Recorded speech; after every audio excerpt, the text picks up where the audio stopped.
President Joe Biden is recovering after being diagnosed with COVID-19. We are also watching a summer surge happen across the country right now. And right now we want to bring in our 9 health expert, Dr. Kohli, to talk a little bit more about this wave of cases. Dr. Kohli, good morning. Good morning. As we were just mentioning, President Biden tested positive. What are some of the other factors to consider whenever we're thinking about his risk with COVID? Yeah, so he was last positive in 2022. So the biggest thing, obviously, that stands out with him is his age. And the older we get, the higher risk we get, not only for respiratory complications from COVID, but also for delirium. And we know that the president a few weeks ago, when he had that cold during the debate, he actually was a little delirious, a little bit confused and out of it. So certainly we want to keep an eye on that as well. The good news is that he's been vaccinated and boosted. So the risk of him having serious infection is a little bit lower. He got Paxlovid right away.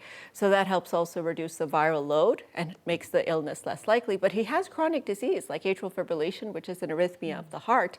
And certainly infection like this can trigger it, make him higher risk. So we heard from the White House that his vital signs are good, his oxygen is good. What I'd like to see is an EKG and see if he's having any atrial fibrillation or not. We also know that taking Paxlovid, we have to interrupt some of his medications for atrial fibrillation, as well as his cholesterol medicine, a statin, because those don't mix together. So certainly hope for a recovery for the president quickly, but because of his age, it's something we have to keep an eye on.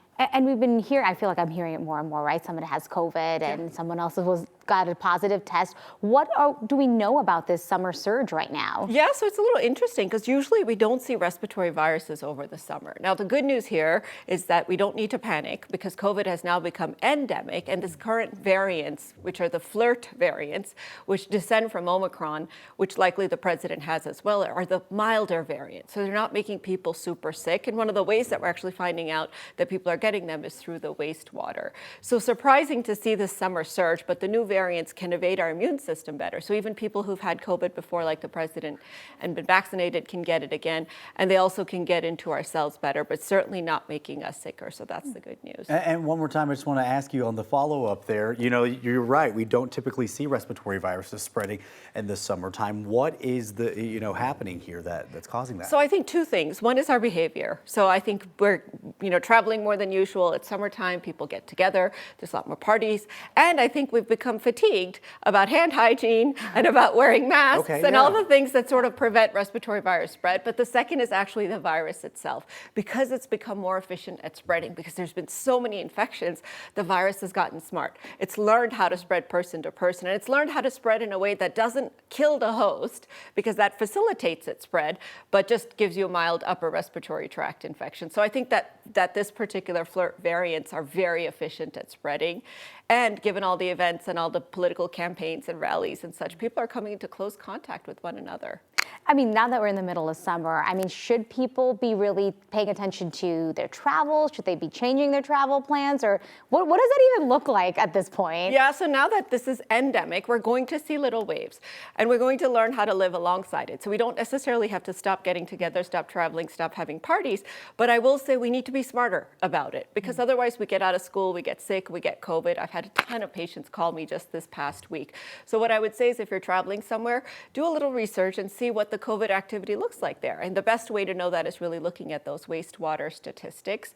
And if you're going to be in a train, so like, for example, when I'm at the airport, I'm at DIA, that train that takes us to the gates, I always mask in there because it's not well ventilated. It's super crowded. People are sort of facing each other, very close contact. So try to be smart about where to put your mask on. You don't have to put it on all the time. But in the plane, when the ventilation system's running, you can probably take it off and take a break. I have just one more question for you that I want to ask, and it's about the testing, because you remember you used to come on here and we used to talk about testing right after developing symptoms of this. Yep. What is the guidance now for people to follow? So there's some new data that's come out that shows us, because most of us have either had it or been vaccinated, our test can be false negative, a fake out, turn out negative even when we have symptoms because we don't have enough viral load. So the minute we get infected, our immune system mounts, and the immune system is causing the symptoms, not the virus. So if you test negative on day 0, which is the first day that you have symptoms, and I do encourage people to test right away, because if it's positive on day 0, you already know, you would test again 2 days later. safer, and that increases the diagnostic yield of the testing. And the other good news is we've got a new round of vaccines coming in the fall. They're just about a month away. So for anyone who hasn't had a booster in a while, or for all of us over the age of 6 months, we should go and get that vaccine to really not just reduce our chances of infection, but just reduce our chances of a severe infection. All right, Dr. Kohli, we appreciate your time this morning. Thank you. You can also, by the way, find all of Dr. Kohli's appearances at 9news.com/Dr. Kohli.